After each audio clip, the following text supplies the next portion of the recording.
Greetings, students. This is Mr. Torgerson. Today we're going to discuss practice test 4-5. Let's begin. Question 1. If a line is tangent or a segment is tangent to a circle, it will make a right angle with said circle. So what I'm asking here is if 12 squared plus 16 squared is equal to 20 squared. So 12 squared is 144. So it does 144 plus, 16 squared. 16 squared is equal to 256. So does 144 plus 256 equal 20 squared is 400? 400. Well, yes. 144 and 256 is in fact 400.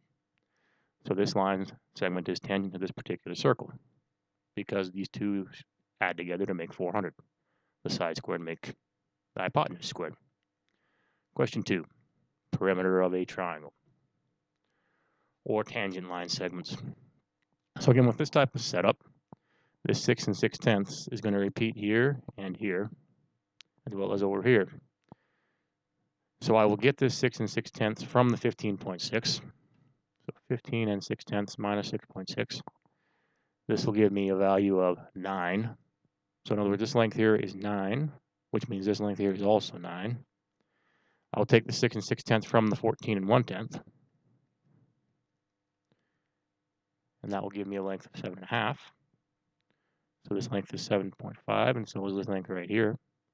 And then I will add the two sides that are labeled, 14 1/10, 15 6/10, plus the side that was unlabeled, that I just found the lengths for, 9 and 7.5. So I add those numbers together, and I get 46 2/10. So anyways, I got 14.1 plus 15 6/10 plus 9 plus 7.5, 7.5 tenths, 46 2/10. So again, you do have to find the missing side here. And it's concerning tangent segments. They are congruent tangent segments to a circle that meet at a point outside the circle. All right, questions 3 and 4. All right, so this length here is a length on a chord. So when a chord is bisected, or when a chord is cut by a radius on a circle, it is bisected. So this x will be equal to 5 because a chord is bisected by a radius in any circle when that radius meets it at 90 degrees. You could also use the Pythagorean theorem here if you wanted to, particularly, although it's not required. All right, question 4. This one is labeled in such a way where I have to subtract the 6 2/10 minus the 16.22, 16 and 16 2/10. So I subtract those two because the radius, the entire thing is 6.2. There's the radius from here to here, from the center to the edge of the circle. And then this smaller length here is labeled as 6 2/10, this length from here to here, 6 2/10. I could also do a Pythagorean theorem setup where I would do 16 2/10 squared minus 12.7. Or it's 12 7 10 squared, and then I would square root that to get this length of 10. So either way would be acceptable here. Get that length of 10, Pythagorean theorem, or subtracting 6.6 2/10 from 16 2/10. Question 5. Inscribed angles and arcs. So this question mark is an arc. This 40 degrees is an inscribed angle. The arc is double the inscribed angle on any circle. So x will be 40 times 2, or 80 degrees. Again, that's a arc measurement, an angle along the perimeter of the circle. The whole circle makes 360. This is 80 degrees of the full circle. So in other words, it's roughly a quarter of the full circle, and that kind of makes sense because a quarter would be from here all the way to here, from A all the way to here. That'd be a fourth of the circle, which would be 90 degrees. But it doesn't quite go a fourth because it ends here at B, from A to B, not all the way. And this one is backwards. So again, the inscribed angle is half the corresponding arc. So this is 82 degrees. So again, it's roughly a fourth of the circle here. The inscribed angle being, in this case, roughly a fourth of the inscribed of the circle. which a full circle is 180 when it's inscribed, the angle. Anyways, so arc measurement. The arc is half the the arc is double the corresponding inscribed angle. The inscribed angle is half the corresponding arc. Again, is that concept. And then question 7, same deal, but a slightly more difficult setup. So with this one, I gave you this 40, but I asked for the arc not from here, from G to H, but for the arc from F to G. So a slightly different setup here. So what you do here is you figure out the arc that corresponds to GH, and then you subtract that from a half a circle. So GH here would be 40 times 2. So this from G to H would be 80. And a half a circle is 180. So I take 180 minus 80 here to get the actual arc that I'm asking for. Again, a full circle is 360. A half a circle is 180 in terms of the angle. So this is F to H is a diameter. So that isn't a half a circle. So I subtract the 80 from 180 to get that corresponding arc. All right, question 8, same type of question, again, slightly more difficult. This angle here, 50, is inscribed from the 17, from this arc, S8, SR. So when I take 17x minus 2, it's not equal to 50, it's equal to double the value of 50. Because again, the arc is equal to double the inscribed angle. So I'm going to multiply 50 by 2 here. So that will be 100.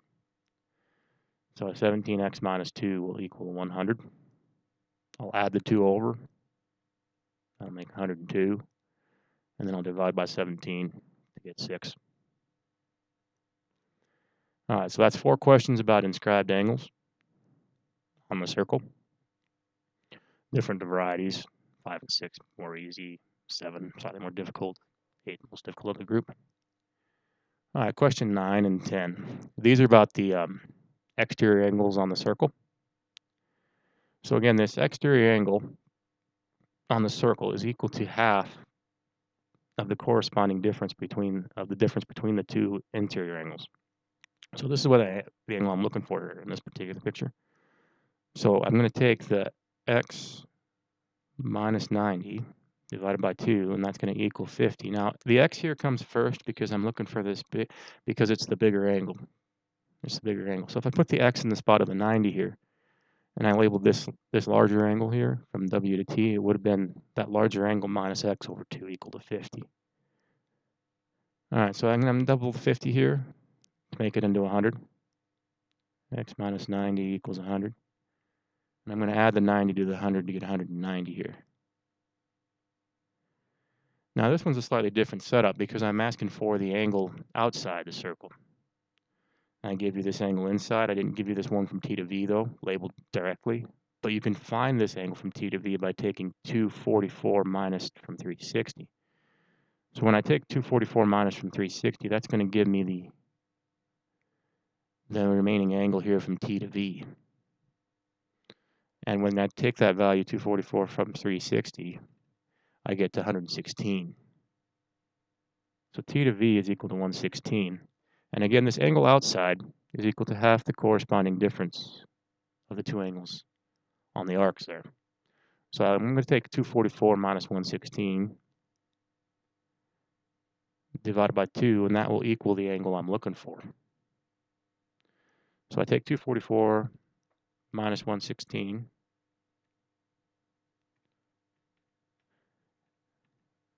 and I get to 128.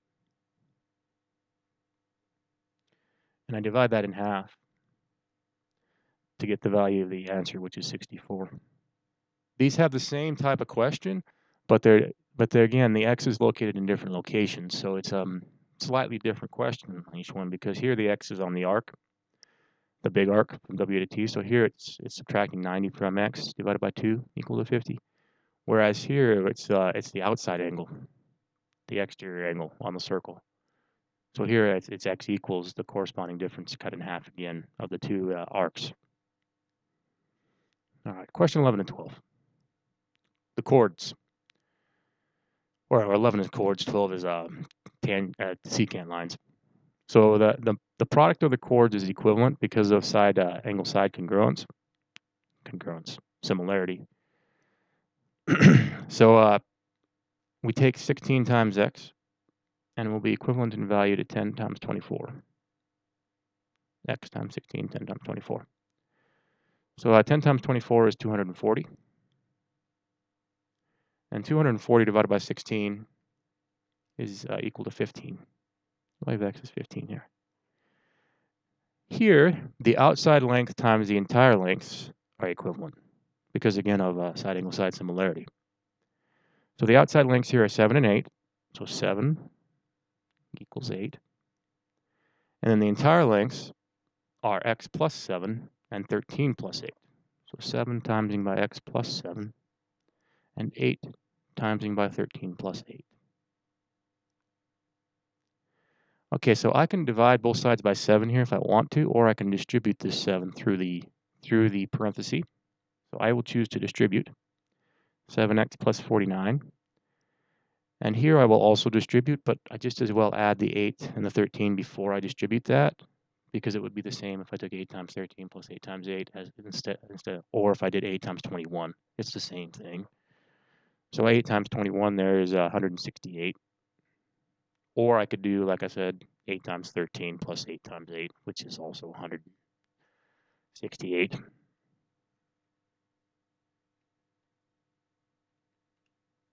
Anyway, subtracting 49 from that is going to yield 119.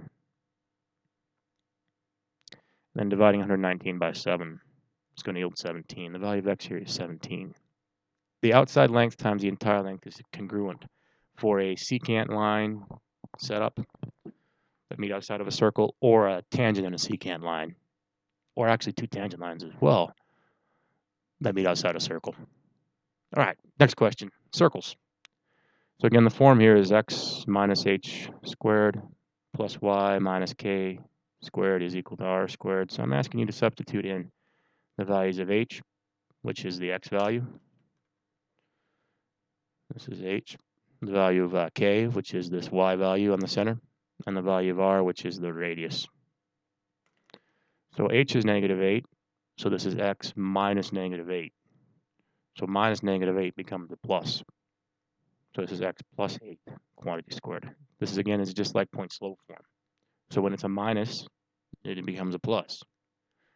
Y minus k, so that's going to be y minus negative 10, so that's also y plus 10. Again, it's like point slope form, where minus and negative becomes a plus, is equal to 7 squared. The 7 squared becomes a 49. I don't really care if you squared it or not, though. Leave it as a 7 squared or write it as a 49. It does have to be written either as a 7 squared or as a 49. It can't be not labeled properly. All right, question 14. It says write the equation here, but what I'm really asking for is the center and the radius. So if you identify the center and the radius for me, that's good enough. So the center is the middle of the circle, which is at negative 3 for the x value, positive 2 for the y, negative 3, comma 2. And it's labeled here on the grid, negative 3, positive 2.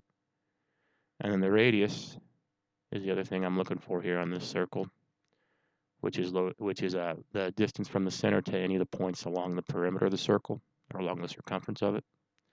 So that is 2 in units in terms of the distance from the center to any of the points along the perimeter or circumference of the circle. Again, if you want to write the equation here, that's fine, or if you just want to identify the center and the radius, that's what I'm really looking for. The center and the radius identified. All right, so on this first page, I am thinking I make most of these worth 3 points each. That way it'll be out of 42. I might make a few of them worth 4, but in general, these are going to be worth 3 each, so that the point values on the test add up to be 100 total, and so that we don't have it weighted towards this material. Anyways, moving on to the next page, the back of your review here. Give me a second to set it up.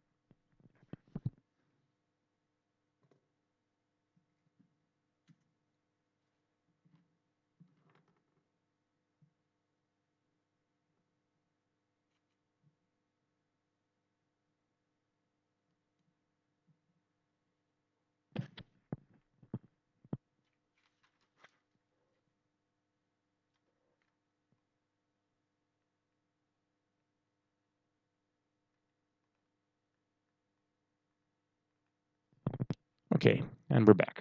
Sorry, it took me a bit there. I want to get the camera right. So NCR and NPR evaluations. So again, NCR and NPR are very related. The NPR tells you from 6, pick 3, and it's the first 3 from 6. So 6, 5, and 4 multiplied together. That light just turned off. So 6 times 5 times 4 is what we're going to do here, which is 120. 6 times 5 being 30 times 4 is 120. And then this is 5, pick 2. So the first 2 from 5, 5 times 4, which is just 20. 5, pick 2. All right, next item here up above. I should have put the P first, sorry, because the P is easier than the C. But the C is the same as P, except you divide by the second number with all of its factorial. So this is 19, choose 2. So that's 19 times 18. But it's also got a 2 and a 1 on the bottom because the pick 2 part. So I'm going to take 19 times 18, and I'm going to divide that by 2, which is going to be 171. And then here I'm going to take 8, the first 8, choose 4. I'm going to take the first 4 numbers from 8, 8 times 7 times 6 times 5. Those are the first 4 numbers from 8. And then in the denominator, I'm going to take all the numbers from 4, 4, 3, 2, and 1. So 8 times 7 times 6 times 5 divided by, and that's 24, 70. Now you can do some reduction on these. So like 3 times 2 is 6, so I could cancel out the 6 here. And then I can take the 8 and the 4 and make it into a 2, so I could have an easier time multiplying. Same deal here. I could just do 19 times 9 with this NCR setups. The numbers are going to be small enough where you don't particularly need to do a calculation here. But again, you're allowed a calculator. I'm going to allow my students a calculator on the test for the rest of the year. So if you want to use one, you can. But the reduction here could happen. The 3 and the 2 with the 6, or the 4 and the 2 with the 8. And then the 6 and the 3 making a 2, or the 4 and the 8 making a 2. 35 doubled, in other words. All right, question 19. Permutation versus combination. Again, permutation I like to think of as there's positions, specific positions. Combinations I like to think of as there's committee. So like when we say 50 applicants for 2 manager positions, that's a committee because it doesn't matter the order they're picked in. There's no positions here. There's no, and I know it says the word positions, but there's no positions. There's no first and second manager. There's no actual positions. There's no actual places. So this is a combination question. This is 50C2. Because there's no actual position. The order doesn't matter. In other words, it doesn't matter if I pick Jim first and then Jill second as my managers, or if I pick Jill and then Jim. It's the same 2 people that are going to be my managers, whether I pick Jim or Jill first. And so, okay, so again, by positions, I mean there's actual separate positions, actual separate spots for the people. It does say to evaluate this. I'm not going to be particular if you evaluate these ones because on the ones up above, I tested you on the evaluation. But if you want to finish the question, it would be 50 times 49 over 2 times 1, which would equal 1,225. But again, I'm not going to be particular if you finish the evaluation here. The main part here is identifying if it's C or P, the question. Question 20. There are 10 applicants for 3 jobs: computer programmer, software tester, and manager. So here we have actual separate positions. So here, if I pick Jim first as my programmer, then I pick Jill as my tester, and I pick Johnny as my manager, it's different than if I pick Johnny as my programmer, then Jill, and then Jim. So they have different jobs. They have different tasks, different positions, actual positions. So this one here is a permutation type question. So from the 10, I'm picking 3. And again, I don't really care if you evaluate this one out. It would be 10 times 9 times 8. The first 3 numbers from 10, 10, 9, and 8 multiplied together, which is 720. What I'm really testing you on here, though, is if you can identify between permutation and combination, positions versus committees. That's how I teach it, at least. That's how I like to think of it. All right, question 21 and 22. Same deal as up above.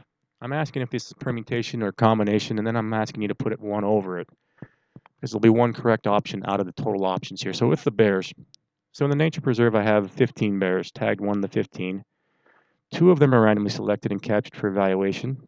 What's the probability that bear 3 and 5 are captured? So bear 3 and 5 are captured. The order here doesn't matter. It doesn't matter if I catch bear 3 first and then bear 5, or if I catch bear 5 and bear 3. So this is a committee question again. From the 15 bears, I'm taking 2 of them, specifically bear 3 and bear 5.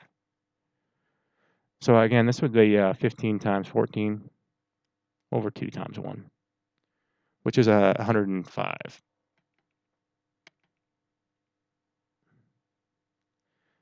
So specifically, the probability I capture these 2 exact bears is 1 in 105. So this is a probability question, so I do want the finished answer here, 1 in 105 is the chance I'm going to have those 2 bears captured, versus the questions up above, which I'm just asking the number of ways. So this does say the probability.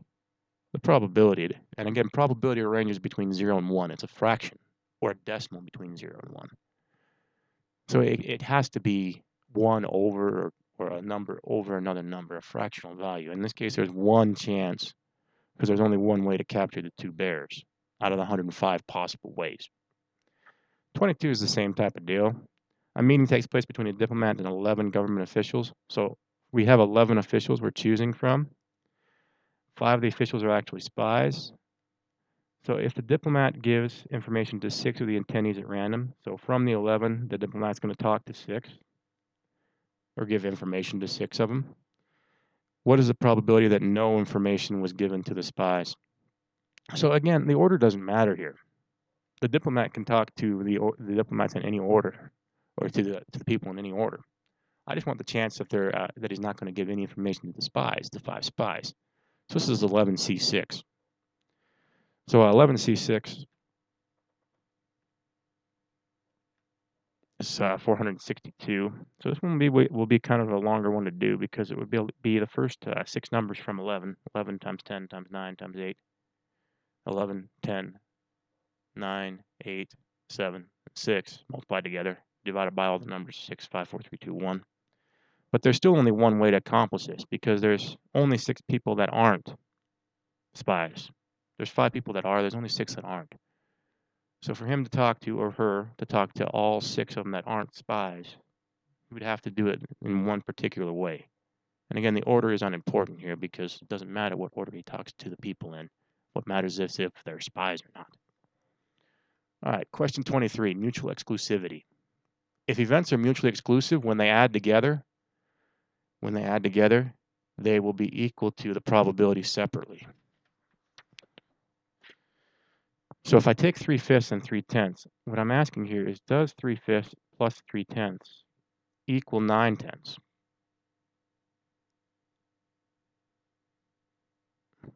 That's what I'm asking on this question. So 3/5 is in fact 6 out of 10. And then 6 out of 10 plus 3 out of 10 is in fact 9 out of 10. These events are in fact mutually exclusive, because they add together to be equal to 9/10. Probability of A plus the probability of B is equal to the probability of A or B. So in other words, A plus B equals A or B. That's mutual exclusivity. A plus B is equal to A or B. Whereas this one, 1 out of 4 plus 9 out of 20, does this equal 47 out of 80? Well, 1 out of 4 is 5 out of 20. This should equal 14 out of 20, not 47 out of 80. So these are not mutually exclusive. And anyways, in other words, there's some overlap here between the events. Some of the people are in groups A and group B, versus here, there's only people in group A and there's only people in group B, and they're separate groups entirely. There's no overlap between the groups. There's no people shared between the groups. All right, so this is the algebraic notation for mutual exclusivity. Here's the word notation for mutual exclusivity. So here again, I'm asking, can the kittens or can the items be part of both groups? So I have a litter of kittens.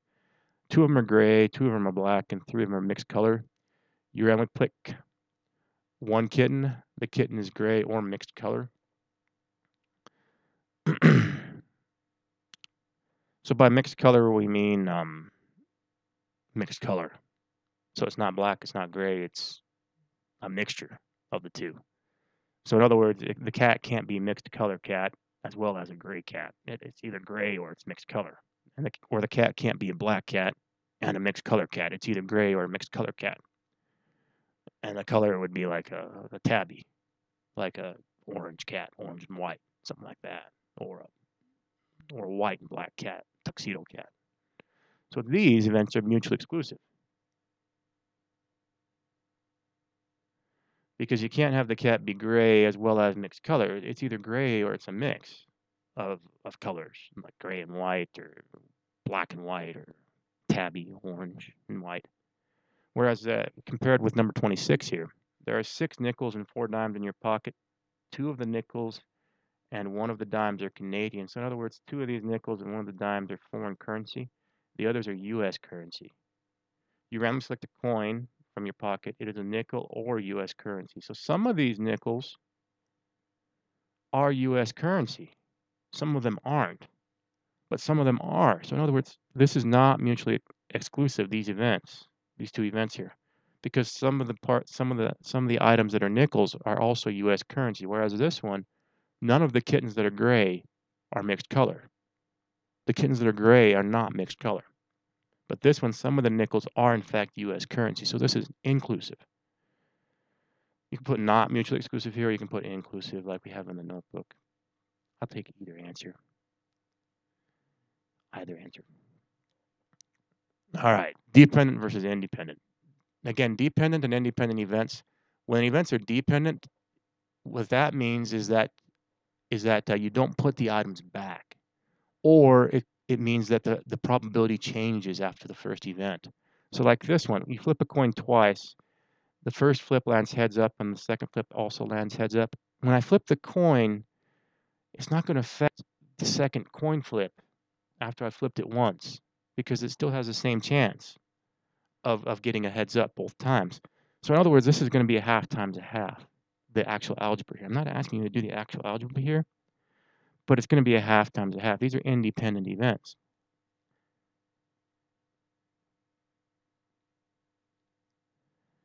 I'm not asking you to actually do the math here. If you want to, you can do the math. 1/2 times 1/2 is 1/4. There's a 1 in 4 chance that you get both heads up. Whereas compared with this one, the sock drawer, when I'm taking socks from the drawer, I've got 6 white, 6 brown, and 6 black. You randomly pick a sock, put it on your foot. I'm not putting the sock back in the drawer. So for my second draw, my probability, my number of socks in the drawer is going to decrease. It affects my second draw from the drawer when I take the sock out of the drawer. So this is an example of dependent events. Because the second probability is affected by the first probability. In other words, for the first sock, to get a brown sock, there would be 6, and there's 18 socks total in this drawer. There's 6 of each color. I should say 6 white, 6 brown, 6 black. So my first draw would be 6 out of 18. But my second draw, there'd only be 5 left to choose from. Because my first draw, or actually, I'm doing a white and then a brown sock. So there's 6 white out of 18. And then there's 6 brown out of 17. So my second draw only has 17 socks left in the drawer, dependent events. So that would be the actual algebra work here. I'm not actually asking you to do that on this question. On the one below I am, but on this one I'm not. So again, this is dependent because I took the sock from the drawer. I didn't put the item back into the drawer. My probability was affected the second time. The items to choose from decreased, in other words, for the second draw. All right, so 29 through 32. These ones we're doing the same thing as above, except we're actually doing the math out. Dependent and independent events.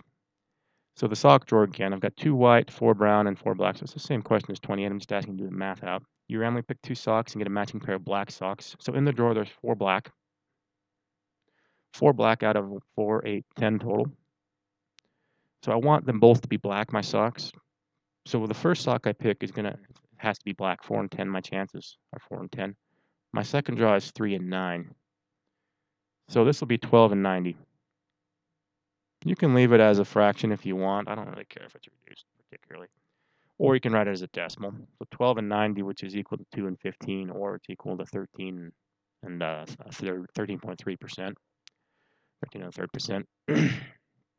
So either answer is fine. there's a 12 in 90 chance I get both black socks. And some of you are thinking, well, I took both socks at the same time. So why am I doing two separate calculations here? Well, it's the same if you take both at once versus taking one at a time. It's the same deal.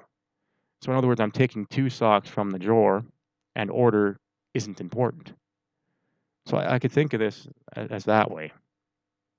Anyway, so this bottom here would be 10P9 or 10P2. This top would be 4P2, sorry. Picking two from the drawer, 4P2, 10P2. All right, question 30. Selecting from a card deck, 52 cards.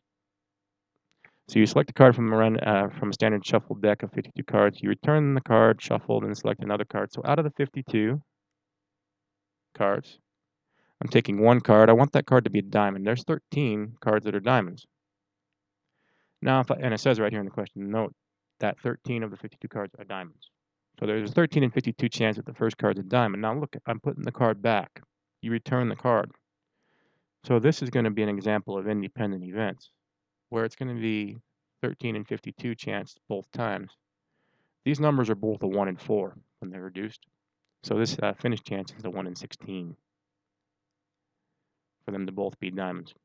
Now, if I hadn't put the card back, if it said you don't return the card and then select another card, so in other words, if it was like blackjack, where I get two cards and the first card I keep, then this second one would be a 12 in 51, similar to how this one became a 3 in 9, because I didn't put the sock back in the drawer. All right, question 31. You flip a coin, then roll a fair 6-sided die. What's the chance the coin is heads up and the die shows a 5? So the chance the coin's heads up is 1 in 2. It's either going to be heads or it's tails. There's only two options there, and one of them is the heads, one of them is the tails. The 6-sided die is 1 in 6. These events are independent because they have nothing to do with each other. The die roll is in no way going to be affected by the coin flip. So there's a 1 in 12 chance that I will get a heads up and then a 6 from the die. A heads up on the coin and a 6 from the die. The spinner question. Spinner has an equal chance of landing on each of its 8 numbered sections. You spin twice. The first spin lands in region 1 and the second lands in region 5. So to get region 1, I have a 1 in 8 chance because there's 8 sections on this spinner. To get region 5, well, it's an example of independent events because the first spin is not going to be affected by the second spin. Or vice versa. I should have said that backwards. The second spin isn't affected by the first spin. It doesn't matter if I spin a region 1 spin first. That's not going to affect my second spin being region 5. So there's a 1 in 8 chance for each spin to get the appropriate section that I want. Region 1 first and then region 5 second. There's a 1 in 64 chance to get the regions in this order. Region 1, then region 5. All right, so if you're looking to review this some more, you can look on Khan Academy. He has some decent videos on mutual exclusivity, independent, dependent events, and probability questions involving dependent and independent events. Also, you can review those worksheets that we were doing in class and the notes that we have on the concept. In terms of point values, most of these will be worth 3. There's a couple of them I'll make worth 4, so it ends up being out of 100 total. As you can see, there's 32 questions. 32 times 3 would be 96. So I might make a few of them worth 4 points like these last 4, or I might just give you the 4 points.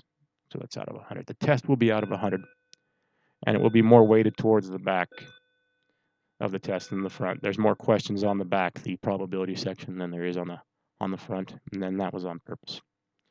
Anyway, so come in if you want before Friday's test. We can review it together if you would like to. I hope you take this test seriously. It's the last test besides the final exams in the quarter. So this is your last opportunity really to raise your scores. Good luck.